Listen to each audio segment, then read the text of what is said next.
हमारा 241 क्वेश्चन है, अध्यापक की जीवन शैली किस आदर्श के अनुरूप होना चाहिए? सादा जीवन, उच्च विचार, एकांत प्रिय जीवन, खाओ पियो मौज उड़ाओ, इनमें से कोई नहीं।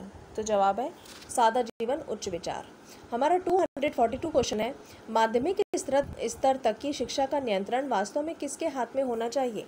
तो इसके विकल्प हैं ग्राम प्रधान या नगर पालिका चेयरमैन, केंद्र सरकार के हाथ में, चुने हुए प्रतिनिधियों के माध्यम से समुदाय के हाथ में, राज्य सरकार के हाथ में। तो जवाब है चुने हुए प्रतिनिधियों के माध्यम से समुदाय के हाथ में। हमारा 243 क्वेश्चन है, यदि प्रधानाचार्य आपको कुछ अतिरिक्त जिम्मेदारी दे दें तो आप उसे सहर्ष स्वीकार कर लेंगे, उसे शिष्टतापूर्वक लेने से मना कर देंगे, उसे लेकर बाद में निर्वहन से कतराएंगे, उसे तभी लेंगे जब अन्य अध्यापकों को भी अतिरिक्त भार दिया गया हो। तो जवाब है उसे सहर्ष स्वीकार कर लेंगे। संपूर्ण शिक्षण व्यवस्था में सुधार लाने के लिए निम्न में से क्या आवश्यक है? अध्यापक की अभिरुचि में परिवर्तन, सरकार की सोच में परिवर्तन, प्रधानाचार्य की अभिरुचि में परिवर्तन, पाठ्यक्रम में परिवर्तन। तो जवाब है अध्यापक की अभिरुचि में परिवर्तन। क्या आपके विचार से वार्षिक परीक्षा में सभी छात्रों को पास कर दिया जाना चाहिए?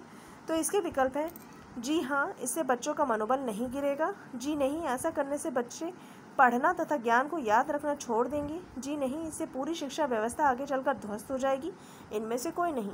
तो जवाब है जी नहीं, इससे पूरी शिक्षा व्यवस्था आगे चलकर विध्वस्त हो जाएगी।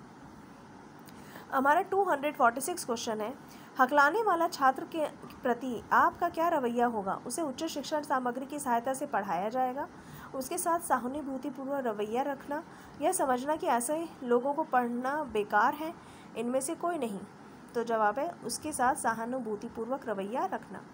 प्रत्येक शिक्षक का कम से कम 2 कालांश रोजाना खाली होना चाहिए, छात्रों के कार्यों को चेक करने के लिए, आराम करने के लिए, अगले कालांश के शिक्षण की योजना बनाने के लिए, इनमें से कोई नहीं। तो जवाब है छात्रों के कार्यों को चेक करने के लिए।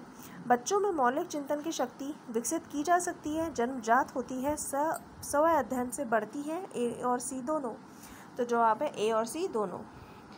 हमारे 249 क्वेश्चन है, स्कूलों में शिक्षकों में असंतोष का प्रमुख कारण होता है प्रधानाचार्य या प्रबंधन समिति द्वारा पक्षपात, शिक्षकों पर आधारित अतिरिक्त कार्यभार, शिक्षकों का कम वेतन, ये सभी।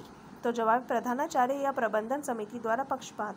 छात्रों को निर्णय लेने की स्वतंत्रता कहाँ तक होनी चाहिए? जहाँ तक उसका निर्णय स्कूल के नियमों एवं सिद्धांतों से न टकराए, पिकनिक आदि का निर्णय लेने तक, कक्षा के सामान्य झगड़ों को निपटाने में, ये सभी। तो जवाब है जहाँ तक उसका निर्णय स्कूलों के नियमों एवं सिद्धांतों से न टकराए। हमारा 251 क्वेश्चन है, कक्षा में छात्र छात्राओं का ध्यान विकसित करने के लिए आप छात्र छात्राओं में जिज्ञासा का विकास करेंगे, बच्चों को कहानियाँ सुनाएंगे, भाषण ठीक प्रकार से तैयार करेंगे, कक्षा में जोर से बोलेंगे। जरूर। तो इसका आंसर है छात्र छात्राओं में जिज्ञासा का विकास करेंगे।